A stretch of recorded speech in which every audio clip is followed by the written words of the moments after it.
Hi hello welcome to our channel. నేను మీ సిరి. ఈరోజు మనం చెప్పుకోబోయే కథ రాక్షసుడు పార్ట్ 12. కథలోకి వెళ్ళే ముందు లైక్ చేయడం మర్చిపోకండి ఫ్రెండ్స్ ప్లీజ్. ఇక చూద్దాం. అతను నా వెనకాలే వచ్చాడు. నా బ్యాగులో ఉన్న తాళం తీసి తలుపు తెరిచాను. నాతో పాటు ఇంట్లోకి అడుగు పెట్టాడు. ఇప్పుడు ఇతనికి ఏం మర్యాదలు చేయాలి? అసలే అమ్మమ్మ కూడా లేదు ఇంట్లో. అమ్మమ్మ ఈ మధ్య త్వరగానే వచ్చేసింది కదా, ఇవాళ ఎందుకు ఇంకా రాలేదు? నేను ఆలోచిస్తుండగానే ఏం ఆలోచిస్తున్నావు అని అడిగాడు అతను. ఒక్కసారిగా అతని గొంతుకి ఈ లోకంలోకి వచ్చి పడ్డాను. సార్ కూర్చోండి కూర్చోండి అంటూ సోఫా చూపించాను. కూర్చున్నాడు. ఆ కూర్చోడంలో కూడా ఎంత హుందాదనో అనుకోకుండా ఉండలేకపోయాను. సార్ ఆర్డర్ తీసుకుంటారా అని అడగగానే వద్దన్నట్టు తలాడించాడు. పోనీ జ్యూస్ తీసుకుంటారా అని అడిగాను.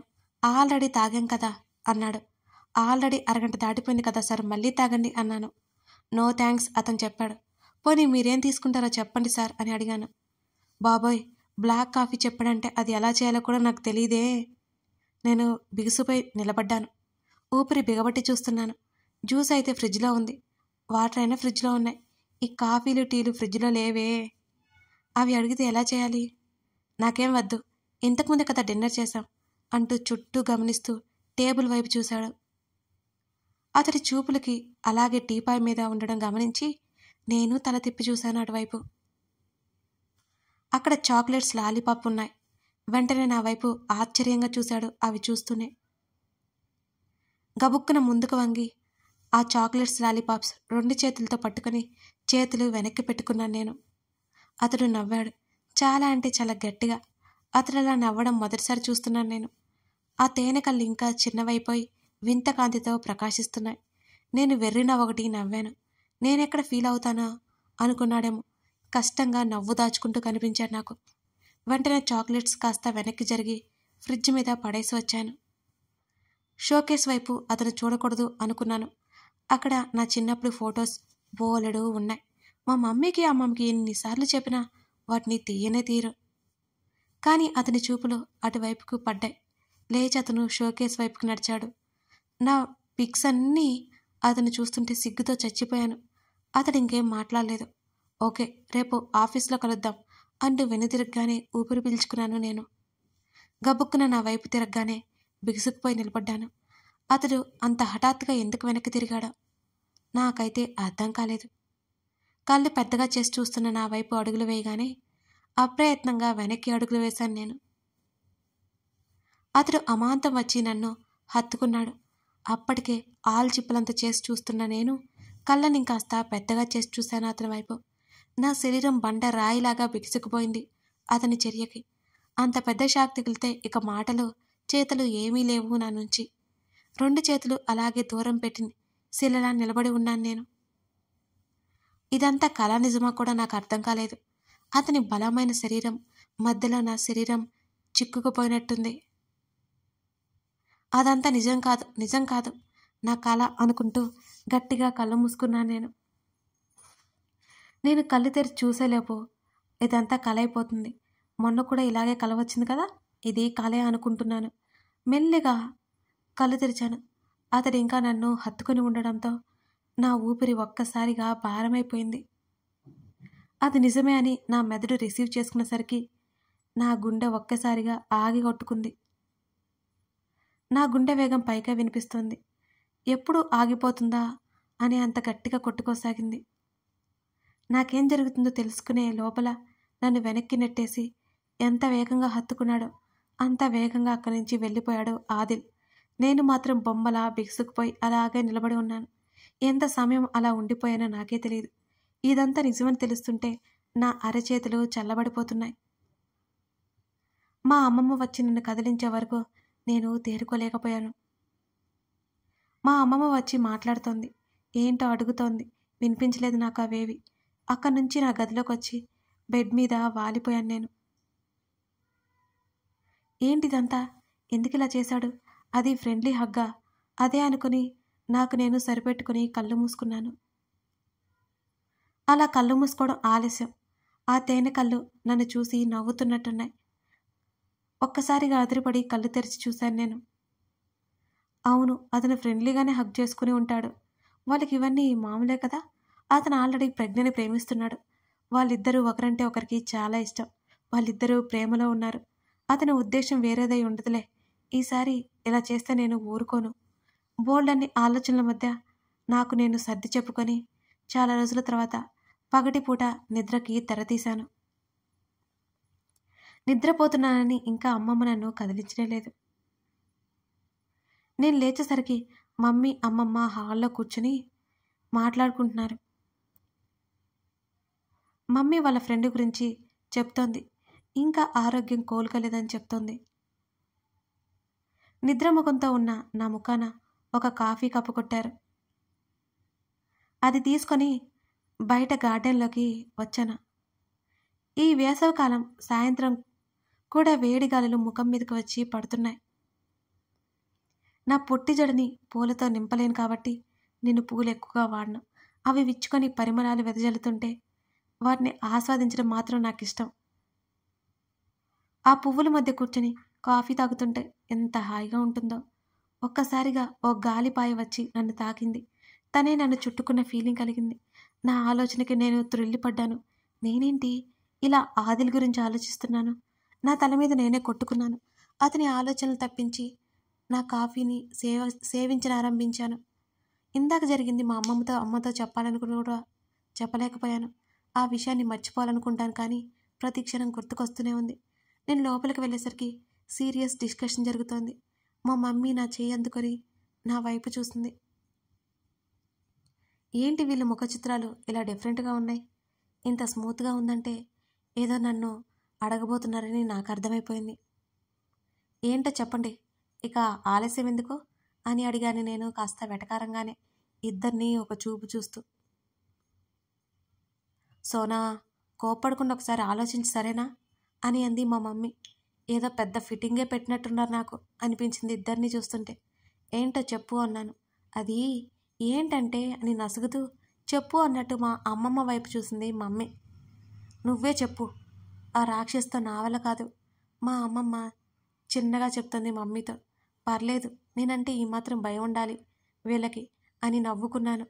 సోనా, ఏంటంటే నీకొక పెళ్లి సంబంధం చూశాను అని అంది మా మమ్మీ మరింత మెల్లగా. తోక తొక్కిన త్రాచులా అనే సామెత అంటారు కదా, నేను అలా బిహేవ్ చేస్తానని ఇప్పటి వరకు తెలియదు నాకు. ఒక్కసారిగా గయ్యమన్నాను వాళ్ళ మీద. ఏం మాట్లాడుతున్నారు మీరు? నాకు పెళ్లి సంబంధం చూడడం ఏంటి అసలు?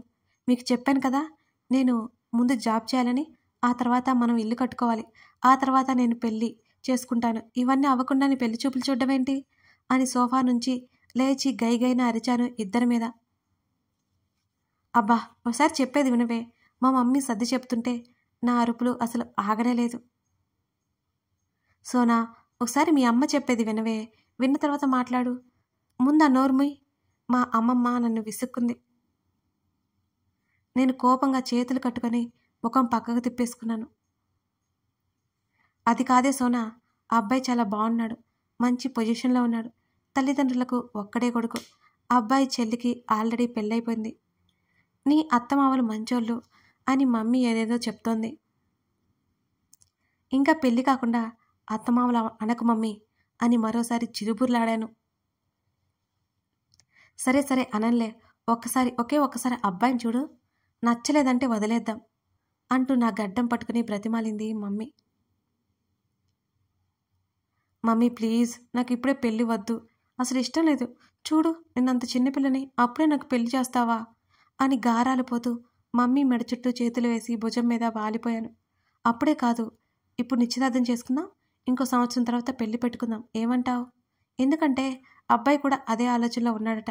మీ ఇద్దరికి పర్ఫెక్ట్గా సెట్ అవుతుంది అని మమ్మీ చెప్తుంటే నేను ఎక్కడ మధ్యలో దూరిపోతానేమోనని చెప్పడం ఆపకుండానే మా మమ్మీ కొనసాగిస్తోంది మాటలు. కేవలం ఒక్కసారి, రేపే నిన్ను చూసుకోవడానికి వస్తారు. పెళ్ళి మీ ఇష్ట ప్రకారమే జరుగుతుంది.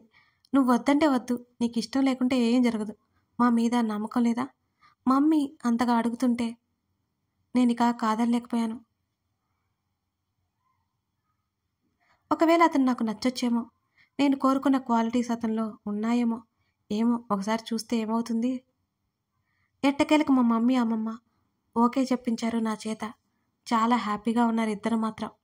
ఆ తర్వాత రోజు ఆఫీస్కి వెళ్ళాను. నేను వెళ్ళేసరికి ఆదిల్ లేడు. కార్తీక్ని విషయం అడిగాను. కారణం అయితే చెప్పలేదు. ఇంట్లో ఉండి ఉంటాడో అని అన్నాడు కార్తీక్. నేను అతని చేత అర్జెంటుగా సైన్ పెట్టించి ప్రాసెస్ చూడాలి. ఇప్పుడు ఆగాను అంటే తర్వాత నన్నే అంటారు. ఏం చేయాలబ్బా? యజమాని చేసిన తప్పు చీమంతా, అతని కింద పనిచేసేవారి తప్పు ఏనుగంత అవుతుంది. సో నేను కాల్ చేయక తప్పలేదు. హలో, ఎవరిదో గొంతు. అది ఆదిల్ గొంతు కాదు. వెంటనే కాల్ కట్ చేసి నెంబర్ చెక్ చేసుకున్నాను. రాంగ్ కాల్కి వెళ్ళిందేమోనని. కానీ కరెక్టే కదా. కార్తీక్ దగ్గరికి వెళ్ళాను. ఈవినింగ్ కాస్త త్వరగా వర్క్ ఫినిష్ చేసుకుని అడ్రస్ చెప్తాను, అక్కడికి వెళ్ళమని చెప్పాను. నేనా ఆశ్చర్యంగా అడుగుతుంటే, ఎందుకంత కంగారు సాక్షి, దగ్గరే కదా అని అన్నాడు కార్తీక్ నవ్వుతూ. కానీ ఇంటికి వెళ్ళడం అంటే అంటూ తడబాటుగా అడిగాను కార్తీక్ని. ఇంతకుముందు ఆదికి పిఏ చేసిన వ్యక్తి ప్రతిరోజు ఆదితో పాటు ఇంటికి వెళ్తూనే ఉండేవాడు. ఇప్పుడు నువ్వు వెళ్ళడంలో తప్పేముంది అని తాపీగా అన్నాడు కార్తీక్. అవును కదా, నేను వెళ్తే తప్పేముంది? ఈ రోజుల్లో అమ్మాయి అబ్బాయి ఒకటే కదా. నేను పియ్య అంటే అన్ని పనులు చేయాలి కదా. నాకు నేను చెప్పుకున్నాను. సరే అని తలాడించి అడ్రస్ తీసుకుని నా క్యాబిన్లోకి వెళ్ళిపోయాను. పూర్తిగా వర్క్ మీద కాన్సన్ట్రేషన్ పెట్టాను. 4 అవుతుండగా కార్తీక్కి కొన్ని డిజైన్స్ ఇచ్చేసి ఆదిల్ ఇంటికి బయలుదేరాను. కార్తీక్ కూడా అప్రూవల్ ఇవ్వాలి కదా, అందుకే అన్నమాట. క్యాబ్ బుక్ చేసుకుని వెళ్ళాను. బస్సులో వీలుండక ఆ పెద్ద ఇల్లు చూసి నా కళ్ళు చెదురాయి. భయం వేసింది నాకు లోపలికి వెళ్ళాలంటే. నేను వాచ్మెన్ దగ్గరికి వెళ్ళి ఆదిల్ గురించి అడిగాను. సార్కి హెల్త్ బాలేదు, హిందీలో చెప్పాడు వాచ్మెన్. నా ఐడి ఫైల్స్ అన్నీ చూపించి తన పిఏ అని నిరూపించుకున్న తర్వాత లోపలికి పంపించాడు నన్ను. ఆ పెద్ద గార్డెన్ చూడగానే ఆటోమేటిక్గా నా కళ్ళు ఇంకాస్త పెద్దవైపోయినాయి. ఎంత బాగుంది. నేను కూడా బాగా సంపాదించి ఇలాంటివి ఇల్లు ఒకటి కట్టేయాలని గట్టిగా నిర్ణయించుకున్నాను నేను. నా ఆలోచనకి నేనే నవ్వుకుంటూ చిన్నగా ఆ ఇంట్లోకి నడిచాను. మెయిడ్ కూరగాయలు తరుగుతూ కనిపించింది. నేను వచ్చిన విషయం చెప్పి ఆదిల్ గురించి అడిగాను. బాబు గదిలో ఉన్నారమ్మా అని చెప్పింది ఆవిడ. కిందకి రారా అని అడిగాను తటపటాయిస్తూనే. మళ్ళీ గదిలోకి వెళ్ళాలంటే నాకు ఇబ్బంది, ఆరోగ్యం బాగాలేదమ్మా, అందుకే కిందకి రావట్లేదు అని చెప్పింది ఆవిడ. నేను తలాడించాను. కాఫీ ఇమ్మంటారా అని అడిగింది నన్ను. నో థ్యాంక్స్ అని చెప్పేసి మెల్లిగా మెట్లెక్కుతున్నాను. ఇల్లెంత బాగుందో, అంతేకాదు లోపలున్న ఫర్నిచర్ కూడా చాలా చాలా నచ్చింది నాకు. మెట్లెక్కి పైకెళ్ళాను. బోల్డెని గదులు కనిపించాయి. అసలు ఏ గదో అడగడం మర్చిపోయి మళ్ళీ మెట్ల దగ్గరికి వచ్చి తొంగి చూస్తూ ఆమెను పిలిచి అడిగితే ఆమె చెప్పింది. మళ్ళీ గది దగ్గరికి వెళ్ళి తలుపు కొట్టాను నేను. కమిన్. ఆదిల్ పిలుపు గంభీరంగా ఉంది. ఎప్పుడు ఇంతే ఉంటాడా ఇతను? లేదులే, మొన్నొకసారి బాగానే ఉన్నాడు. నిన్న కూడా బాగానే ఉన్నాడు. మెల్లిగా తలుపు తెరిచి లోపలికి అడుగు పెట్టాను నేను. అతను బెడ్ మీద బోర్లా పడుకుని కనిపించాడు. షార్ట్ తప్ప ఒంటి మీద ఇంకేం లేదు. వెంటనే చూపు తిప్పుకుంటూ సార్ అని పిలిచాను నేను. తల నా వైపు తిప్పాడు.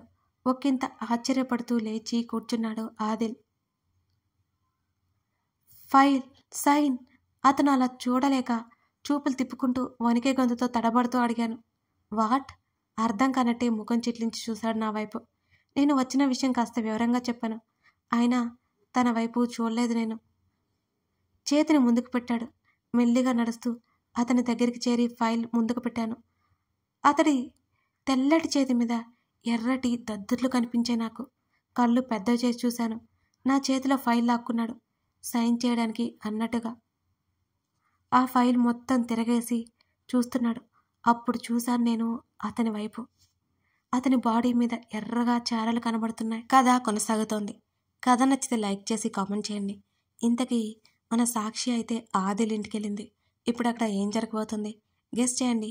Thank you for watching this video.